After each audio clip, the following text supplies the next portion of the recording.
All right, we've got a lot going on, from the potential for some more tropical activity. We're still dealing with what's left over from Francine. Plus, we're looking at this trough across the west. That's going to bring some unsettled weather here, and that's going to move east too. So we're going to get into that in this video.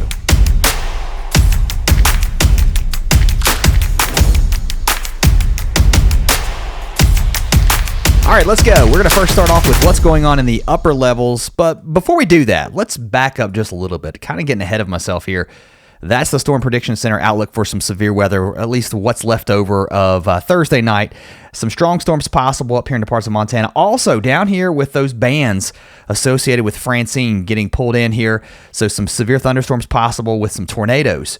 Mostly the tornado risk, I think, would be the highest here with that wind shear, that change of wind direction with height overnight, with those feeder bands still kind of pulling into what's now left over of our tropical low, now spinning now somewhere near Memphis overnight, almost moving just right north of the Mississippi and kind of stalling out here, or I should say north along the Mississippi and stalling out across southern parts of Missouri and also northern parts of Arkansas. Either way, the rain will continue here across the south. It looks like all the way into Saturday. So I think the flooding concern is there.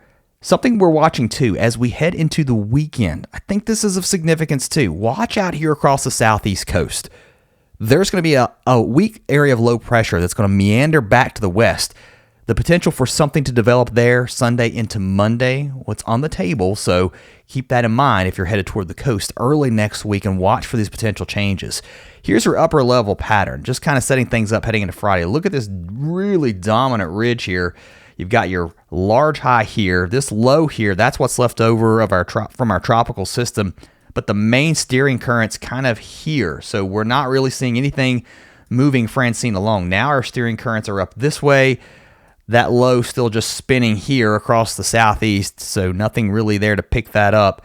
Eventually, this is a pretty robust cold core of air moving into the west coast.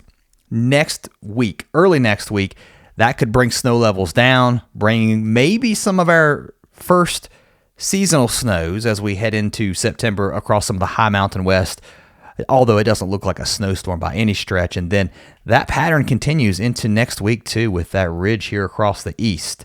Let's break it down into some detail with the numbers first, and then we're going to look at that tropical system, at least how the models are playing that out. Not nearly as cool in the mornings now, right? We brought all that tropical moisture north, so in some areas feeling very muggy and tropical feeling anyway. High temperatures held back with the clouds in the 70s, maybe some 80s if you can get into the sunshine, but once you get west of the storm, or what's left of our low here, there's your rain-cooled air here. But 90s again from Kansas down into Texas, maybe even into the triple digits here with that heat holding on. Severe weather again on Friday, mostly across Tennessee, Alabama, Georgia with those feeder bands, some tornadoes on the table again as that core of low pressure rotates to the north. Let's look at things down the road though as we head through the weekend. The rain showers continue here. Now, again, I've been hinting at the idea of this developing, at least something here off the southeast coast for the last couple of days. I still think you watch Saturday and Sunday here off the South Carolina, North Carolina coast. Again, the National Hurricane Center saying keep an eye on this area over the next 7 days. Right here, there's your low pressure, at least the potential for that developing sometime Sunday into Monday. So we'll likely see some strong onshore flow here regardless because we've got a strong high up to the north. Low pressure deepening here, so that onshore flow picks up from New Jersey south into the Carolinas, and that could bring some high seas, some big waves, and maybe even some coastal flooding. Does this develop into a tropical storm? I think that's still to be determined at this point. Either way, it looks like some rain now moving inland as we head into Tuesday and then into Wednesday, and that could meander. Look at the snow trying to get going here across the mountains of Wyoming. Also, our next system, that could bring some snow here into the Sierra with rain showers for the valleys with that next system moving in. We remain unsettled here into the northeast. Maybe we get some rain into the northeast, I should say, mid-Atlantic rather.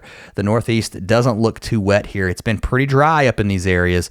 Maybe that will change some. However, this is seasonably one of the driest times of the year for many areas across the east. So yeah, it's not looking super favorable, especially for those of you who have been very dry. All right, that's all I got for now. See you next time.